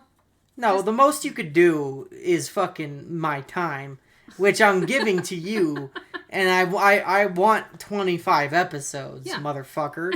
I don't know where the hell this came from, where we're like, oh yeah, no, 13 one-hour episodes, it should be good enough. Yeah, no. No. I want the big long seasons again. I liked those. Like, for certain shows, it works, but for others, it just absolutely does not. Like, for example, Stranger Things should be 25 episodes per season with how many characters they have, how much stuff they want to fit into every season. Because I'm telling you, when you can go back and watch seasons 2, 3, and 4, they feel fucking rushed because they have that very small window of time. Yeah. Season 1 is the only one that's well paced, in my opinion, because it was literally built for that. It was built to be an anthology. It was never supposed to freaking continue on. Yeah. But yeah, it annoys the hell out of me that we have become complacent for 13 episodes. Right. But no, I think that's the way out though for movie theaters, is just, you know, take stuff that people already love and just put it into theaters, man. Yeah, make a thing out of it, too. Yeah. Make an event. Make an event. Make a month-long event. You're going to have to try a little harder. Maybe put a little more effort into setting things up or thinking about things or whatever. If you get some merchandise, some exclusive merchandise from, like, for, like, the event, you're going to have people going there to get the merchandise for sure. Nothing else. It's a moneymaker for, like, 100%. It just means more effort on your part. Right. And, you know, I feel like it would give the workers there something to do, something fun, you know? Yeah. I guess it could be also stressful, but, like, because, you know, oh, God, we have this big event. We're going to get a huge rush, but, you know, it keeps them busy, and, you know, you'd be making a lot more money than you are right now if you were to do that. Right. Like, so you as a could company. employ more people, and you wouldn't be running on skeleton staff, Exactly. which is what you're running on right now. Y'all have skeleton crews right now. Yeah. And so... And it shows. Yeah, and it just sucks. I think one of the other things that kind of is killing theaters, and this is nothing to do with Hollywood, this is nothing to do with the quality of the movies. It's the quality of the fucking people going into the movie theaters. Yeah. Us as a society have become so fucking disrespectful. Yes. Jordan can attest about me when I am in a theater and I'm there to watch something and if someone is fucking in front of me and they are talking, and this is a thing, this must be a bloodline thing, because this happens with literally me and my two brothers. None of us fucking stand for that shit. Me neither. Yeah, and Jordan doesn't stand for it either. Like, we don't fucking stand for that. If we're in a theater, we expect you to be quiet. Unless there's a moment where, you know, you're supposed to laugh or, you know, whatever. Right, or go, oh, you whatever. know, or like for example, like one of the coolest moments in a movie theater for me was like when we went to go see Endgame, and like Captain America picks up Thor's hammer, and everyone, and everyone cheered, and like, oh shit, you know, that was great, that was cool. But like if I'm trying to watch fucking Godzilla, and your child is fucking in front of me, and he's making stupid ass noises the whole time, I'm gonna get upset. And you can't blame me for getting upset, because you shouldn't take your fucking Neanderthal child out to the goddamn theater looking like milk duds in front of it. Goddamn, I fucking hated that shit so much. No, that was bullshit. And like, yeah, and it makes me so angry, because it's like there needs to be better security, better management. I don't know what it is. There needs to be better, I don't know, vetting? I don't know if, like, we need vetting in a movie theater now, but, like... What's really sad is... God, and this is gonna... People are gonna get all pissy, but I don't give a shit. I agree with you completely. I do not pay $13 a ticket or whatever to listen to your dumbass talk. Yeah. Which was the excuse that freaking kid's mom tried to give us. Yeah. It's like, we bought a ticket like everyone else. Yeah, bitch, exactly. Yeah, no, that's literally what Jordan and I said to her. We're like, exactly. Yeah. So shut the fuck up. Yes. That's what I said. We bought the ticket to watch the movie, not to listen to your dumbasses sit down there and talk like we're talking now. Yeah. With absolutely no regard whatsoever for the people around. No regard. I do not go there to listen to you. Yeah. Like, I don't care if I don't care if the fucking movie's in Japanese. I don't give a shit. You still stay quiet. Yes. That has always been the thing. That's always been how you were respectful. And, like... Mm-hmm. But I've seen so many people just... Oh, cry harder, blah, blah. It's like, you freaking... I want to kick you in the freaking balls as hard as I can. Yeah. Like, so that's number one. And I should never do number ones and number twos, because my ADHD brain don't do that. What was my other point going to be? Crap. I can't remember now. But, like, no, I completely agree with you. I do not go... Oh, no, I do remember. So that's the first thing. And the second thing is, I think you almost have to have a dress code. And how depressing is that? Yeah. I'm sorry. This is a movie theater. It is not your living room. Okay? And I don't care if I sound like some freaking old fuddy-duddy right now. Like, it is not your fucking home theater. No. It is a theater where you are around other people. You do not show up with your blankies and your slippers and your goddamn stuffies and lounge there like you're in your freaking parents' basement. Yeah. No. Yeah. No, because all that does is encourage that shit behavior. It just makes you feel like you don't have to care about anyone else around you, and if anyone's complaining, oh, you gotta stick up your ass, blah, blah, blah. It's like, no, bitch. I paid $13 to sit here and watch this movie, not to listen to your retarded ass be a dipshit for 2.5 hours. Like, no. By far the funniest story of this is with our brother Jay, when he went to the theater to go watch Guardians of the Galaxy, and like there was these two couples of teenagers, like they were couples, so there was 4 of them, and the girls apparently just would not shut up.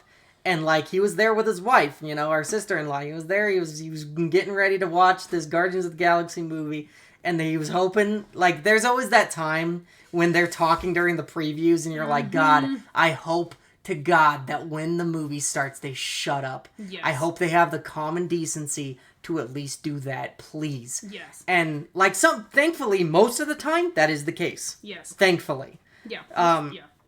But some of the time, it's not. And when that happened to our brother, he was like, he turned to the fucking two teenage boys, and he said, hey, can you fucking get your dogs a muzzle? And like, the fucking teenage boys like, yes sir, yes sir, yes sir. Yeah. It was so funny. They were like, shut up to their girlfriends. It was so funny. But yeah, like, no, like, the Godzilla fucking kerfuffle that happened where... Yeah. I want to preface this by saying that this child was fucking old enough to know better. Oh, he yes. was like 12. 12. Yeah, he was 12 years old. We're not talking about 5-year-olds. Like, I've taken a 10-year-old with autism to the movies before. I get that. Uh-huh. That's not what this was. No. This was a piece of shit entitled little brat that had been raised by piece of shit entitled asshole parents. Yeah. And it had just spread to this kid. He was fucking old enough to know better. Oh, the parents 100%. Obviously were old enough to know better. Like, you should know better. Yeah. But, like, so it was me taking Jordan out to go see fucking Godzilla, which I think is one of the best movies that we've gotten in a long time. I think it's really well done. I love it. Godzilla 0 is what it is. Mm-hmm.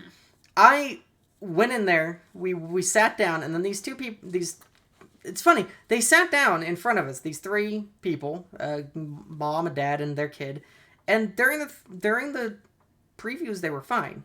Yeah, they actually were. They were fine. I didn't clock them until the movie started. Yeah. And then when the movie started, all of a sudden it's, where's Godzilla? What's going on? What are those? What's going on? Wah, wah, wah. And I just went, shh, right? Super sharp. I make my fucking self clear. I give you a couple chances. If you don't shut the fuck up by that time, I will say something. And eventually it got to a point where it was one of the moments of the movie where, because the movie is pretty loud, right? So I can block out a lot of it. Mm-hmm. But there's a part in the movie where the fucking main character is having a PTSD attack. And it's fucking serious. And it's meant to be quiet. And it's like, can we please have respect for this scene? Right? And this kid does not shut up. And so I do it again. I go, shh, right? Fucking, every time I do this, I did it maybe about 5 times by this point. Okay? Every time I do this, the dad, who is this fucking Buxton goddamn Tommy Tough Knuckles fucking cowboy, sitting up with his goddamn cowboy hat and his bald ass head that looks like a milk dud. Every single time I went, shh, he fucking stood up and acted like he was gonna kick my ass. I wish he would. I wish he would fucking try. Because I would leap over these goddamn chairs so quickly, I would put a dent in his goddamn shiny head. But nonetheless, I fucking like looked at him like, yeah, do something, bitch. Do something about it. I'm shushing your fucking kid. I'm shushing your goddamn spawn. Do something about it. And he every time, he'd turn around like he was gonna do something. Like fucking Tommy Tough Knuckles, get the fuck out of here. And he all the time, the whole time, and then when I did this during this scene, this lady fucking has the gall to turn around to me and say, geez, we paid for a ticket too, you know. I fucking lost it at that point. I said, yeah, no, can you shut the fuck up? Because we're trying to watch the movie. Well, we paid for a ticket too. Yeah, exactly, you dumb whore. What the fuck do you think we're doing here? Why do you think we want you to shut up? Yeah, why do you, I'm sorry, did you get in for fucking, do you think we all got in for free? Right. We're fucking those, theater jumpers? No, you dumbass. God, stupid fucking cunt.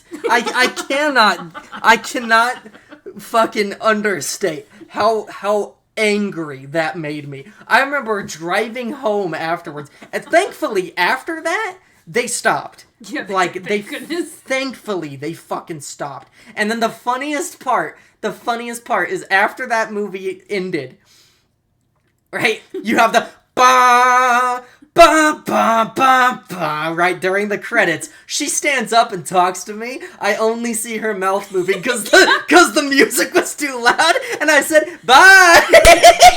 Yeah, we couldn't hear a thing she said. Yeah, no she started idea. trying to start something, and yeah, I can't hear it, and I'm just laughing because I can't hear what you're saying, no. And I'm just laughing at her. I'm like, shut the fuck up, get out of this theater, dude.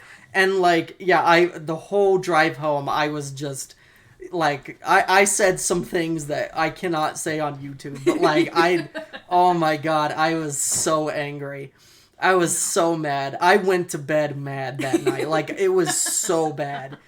Well, it's just it was the entitlement and the total brain dead lack of self-awareness. Yeah. Well, we bought tickets. Why do you think we're mad? Yeah, like, why do you think we're angry? Hello? Right? Yeah. Like, what if I just fucking came up and just flicked your ear every 10 seconds right. while you're trying to watch something? Or what if I sat there and kicked the back of your seat? Or what if everyone in the theater just started to have a freaking conversation out loud like you are? You wouldn't be able to hear a thing. And I felt so bad. Oh, God. That, like, I didn't feel bad for myself, right?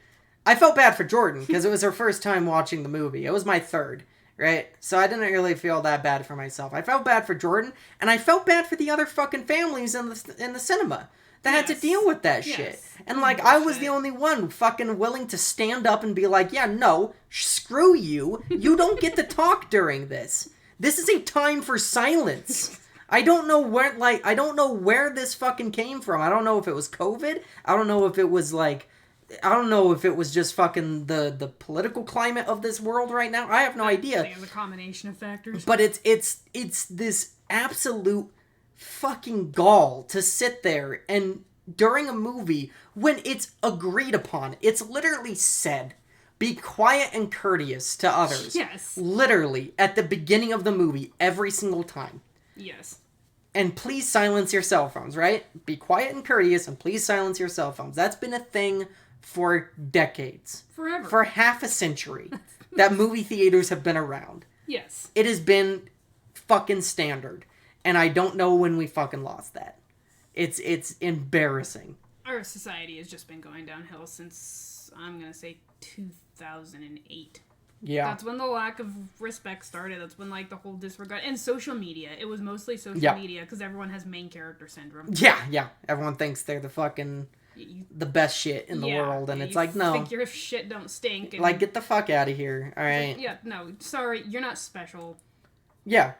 No, because, when I was standing up, I wasn't just standing up for myself, my mom, and my sister. I was standing up for fucking everybody else that was being quiet and courteous. Yes. Which is everyone else in the theater. Yeah, and everyone a full else. Theater. Yeah, it was pretty full. No one else had a problem being quiet. Yeah, no. We had a whole family with kids about the same age. Yes. And they were nice, courteous, they were fucking... I think I even said, I'm sorry, guys, like, while they were walking out. I apologized. Right. I was like, I'm sorry you had to deal with that. Right. Like, because I'm just that kind of guy. Like, I just don't want anyone's experience to be bad. Right. Especially when it's a movie that I really like. Mm-hmm. Like, it's just not... I don't want your experience... I don't want anyone's experience to be bad. Right. So, yeah, it's just... No, I've sat next to 5-year-olds who are better behaved. Oh, yeah. Again, I have taken a 10-year-old autistic child to a movie. Like, and he's got autism. Like, he's not... Yeah. He's functional, obviously. Yeah. He can hold a conversation and everything, but he does not... he's a little loud, right? He doesn't understand the concept of whispering. Yeah, and that's fine. And he's a sweet kid. He was better behaved than this little shithead. Yeah. That's fine. Yeah, like, that's fine. And the problem is that the dad and mom were talking just as loud, too. Yes. That was the biggest issue. Like, hey, if you had an autistic kid, that's fine. Like, for example, when we went to go watch 28 Years Later and that weird, kind of, mentally ill patient was walking around, shambling around in the fucking, that one person. In the theater. Like, I can deal with that, though. Right. She's not being obtrusive. She's just kind of wandering. Super and restless. I can kind of block her out. But when I don't know why you would take someone like that to that particular movie. I think that was a weird, bizarre choice. Yeah. But that's the family. That's not that person. Yeah. And it was one of those things where it's just like, just tune that out. I mean, I made a joke about there being an actual zombie in the cinema with us, but, right? But that's just kind of who I am. Like, I make those off-color jokes, but, like, I meant no harm in it. It's just, she wasn't really bothering me. It was just something I noticed. She wasn't making noise. Just kept getting up and wandering around and kind of mumbling a little bit. Yeah. I was like, okay. Whatever. But I can easily block you out. Like, I can easily block that out. If you're fucking talking at full volume during the whole movie, I can't block you out. No, and that's... So I feel like that's another reason why people aren't going to the cinema much anymore, is because they don't want to deal with that. Yeah, I think you're probably right. I mean, I've gotten way less tolerant of just crowds and groups of people in general because of that. Because that behavior is pervasive. It's everywhere. It's not just at the movie theater. It's all over the place. Oh, yeah. You just have these entitled freaking fuckers Yeah. that think the world freaking revolves around them and no one else's opinion matters. And, like, screw you if you have a problem with their shit behavior. Yeah. So I feel like I'm turning into a hermit. I'm not gonna lie. No, I feel like there just needs to be... I think that's the way to close it out. I feel like that's the way that this needs to save cinemas.